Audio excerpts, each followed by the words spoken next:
heard players say, including myself, I feared Mike. I've heard players in your generation say they feared Kobe. I've never really heard any players say they fear LeBron. And then like the generation, they talk so much shit about the game today. And it makes you go back and watch the game back then, and it makes you not even want to appreciate it no more like I did when I was a kid. Like, it's like, Shaquille O'Neal has never hesitated to question LeBron James's fear factor or his supposed claim to all-time greatness. For years, Shaq has been speaking bluntly, saying things modern sports media refuses to touch. But in March 2024, he delivered a message that shook the entire basketball world to its core, where you can direct a voice, create realistic dialogue, and so much more. Including myself, I feared Mike.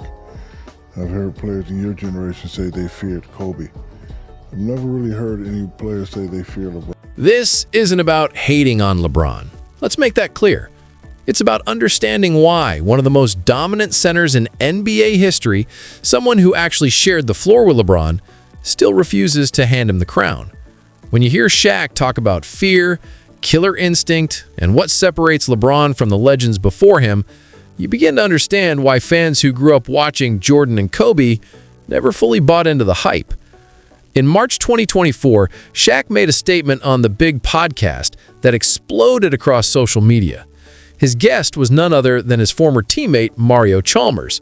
And during their conversation, Shaq said something that cut straight into the heart of the GOAT debate. Words that can't be taken back no matter how much LeBron's camp tries to spin them. And when people pressed him about it, things only got more heated. I never heard anybody say it.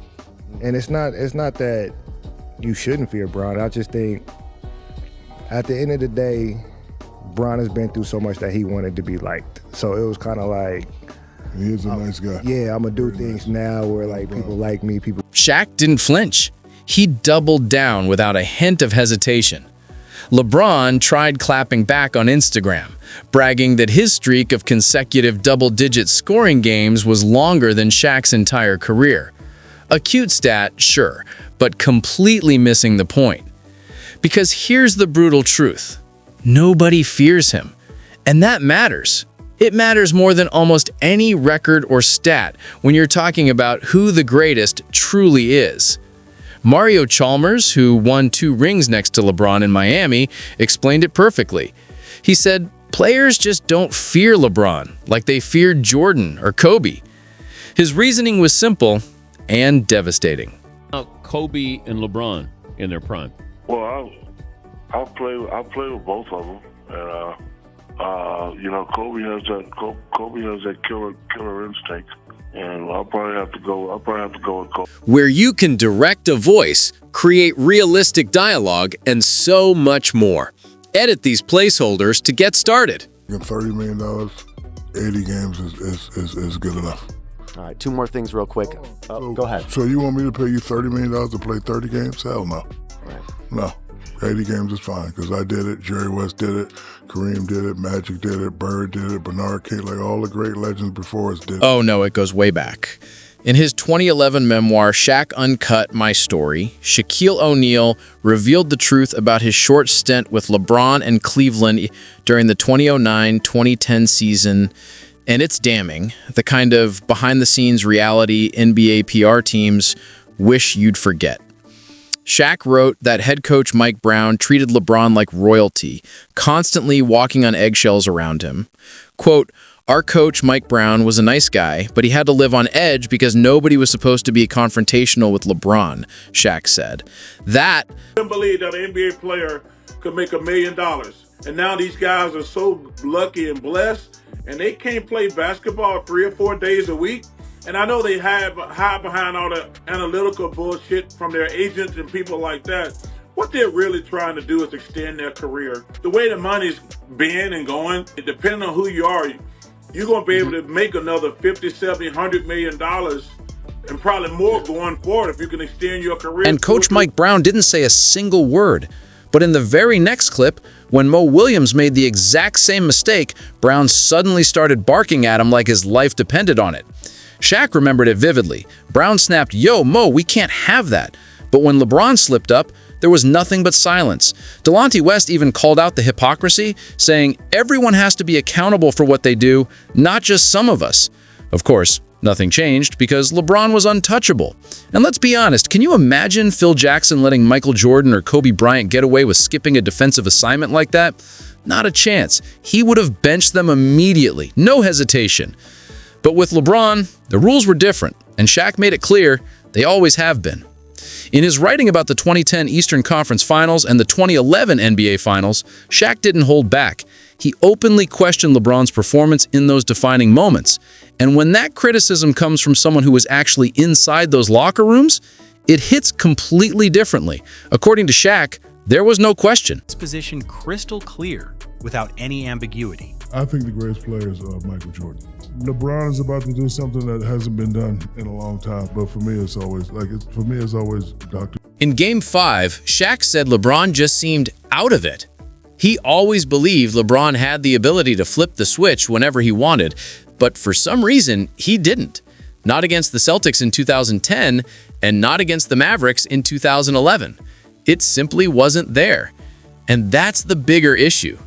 Being a great passer is fine, but when you're supposed to be the guy, you take control. Instead, Shaq remembered watching LeBron against Dallas, seeing him catch the ball wide open and then immediately pass it off to Mario Chalmers.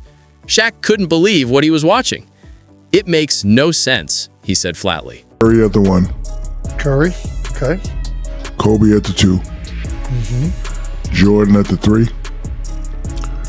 Tim Duncan at the 4. Okay. And me at the 5. That criticism didn't come from a hater. It came from someone who played alongside both LeBron and Kobe.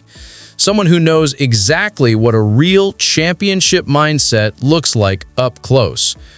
When Shaq was asked about coaching the two stars, he made it unmistakably clear. "I'm not sure if Kobe is going to listen to Mike Brown," he wrote. "LeBron never really did." And then he added what everyone already knew: Kobe would absolutely be the one in charge. That wasn't praise, it was a warning. Shaq was pointing out that Kobe had that true alpha mentality, that do-or-die competitive drive. It was something LeBron never possessed, and in Shaq's eyes, probably never will.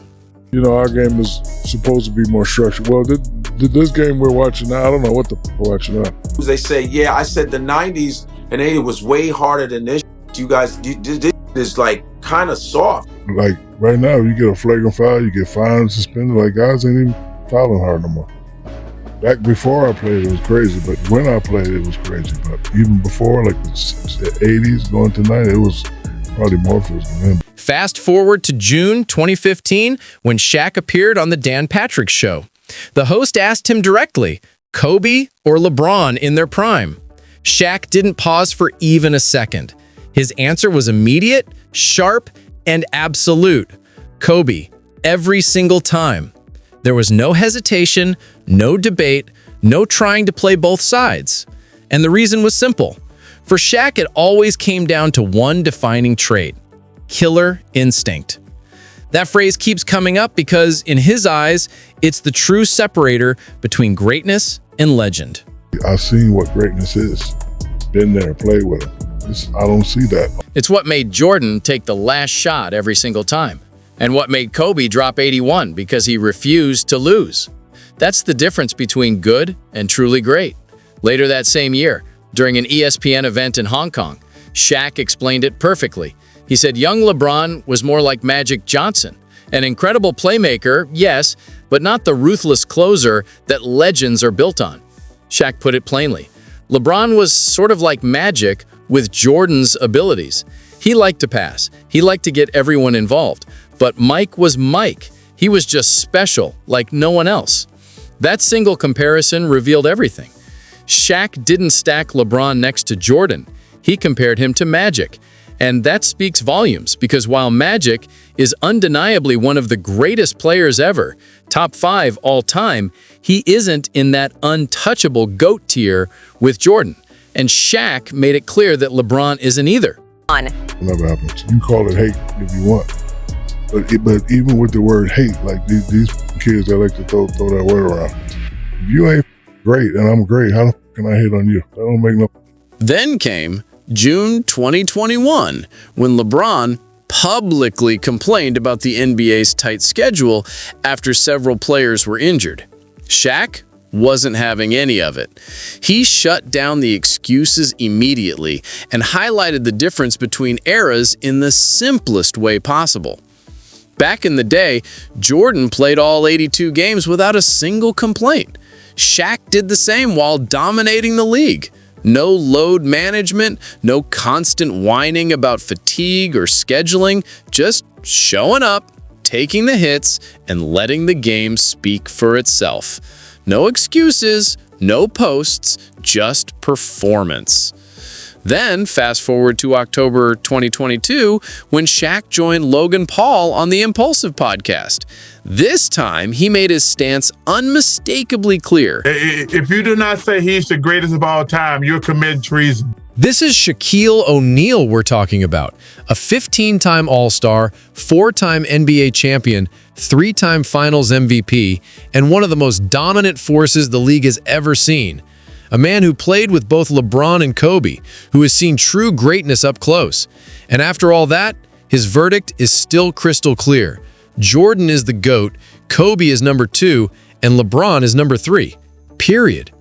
What makes it even tougher for LeBron fans is that Shaq has repeatedly left him off his all-time starting 5 lists. He doesn't even make the lineup. That's not pettiness, it's perspective. It says more about where LeBron truly stands than any highlight montage ever could. On the Big Podcast, Shaq went even deeper, calling out the myth behind LeBron's longevity stats and explaining how modern fans completely ignore context.